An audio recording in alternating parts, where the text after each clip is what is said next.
Narsinghpur block रे थिबा जिला शिक्षा और प्रशिक्षण शिविर छात्र छात्री माने ऑफलाइन परीक्षा को विरोध करी कॉलेज फाटक सम्मुख में धारणा देइथिले। ऑनलाइन परीक्षा 13,500 पिलांक मध्यरु जदि काहाकू कोरोना हुए सेथिपई दायी किए। एभली स्थिति रे घर वड़ा रहिबा पई बाध्य सृष्टि हुए सेथिपई दायी किए रहिबो। छात्र छात्री मागणा जीवा आसिबा खर्च भली दाबी रखी धारणा देइथिले। जदिओ एई सबुर व्यवस्था राज्य सरकार ग्रहण करिवे तेबे छात्र छात्री माने परीक्षा देबे बोली छात्र माने कहिसंती, किंतु ए सबु व्यवस्था ग्रहण करा न जाए छात्र छात्री माने परीक्षा वर्जन करबाकू धमक दैछंती। ए नै कॉलेज अध्यक्ष छात्र छात्री मानक दाबी को राज्य सरकार पाखक पठाई यार समाधान करबाकू कहिसंती। आज कोन पय धारणा कोन असुविधा है तुमरो?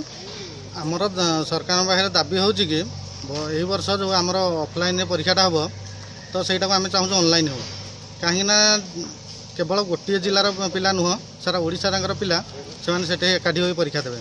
विभिन्न जिले में आप देखते कोरोना को भाया बढ़ी चलती तो जदि परीक्षा समय आम कोरोना हो जाए कि आमर कौन क्षयक्षति हुए तो से सरकार कौन ये दायी रही। तो तेणु आम चाहूँ जे ऑफलाइन परीक्षा न हो ऑनलाइन मोड परीक्षा करा जाऊ। ठीक है सर, नामटा परिचयटा? अरविंद आचार्य, अध्यक्ष जिला शिक्षा प्रशिक्षण प्रतिष्ठान कटक।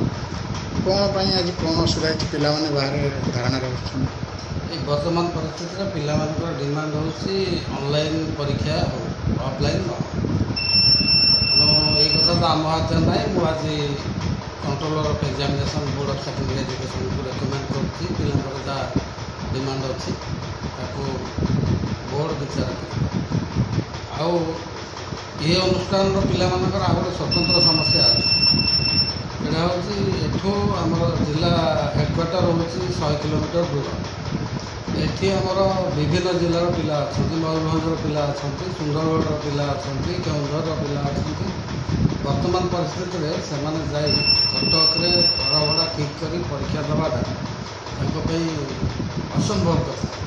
तेणु बोर्ड दृष्टि विचार करने उचित बोली मुझे बोर्ड को लिखी।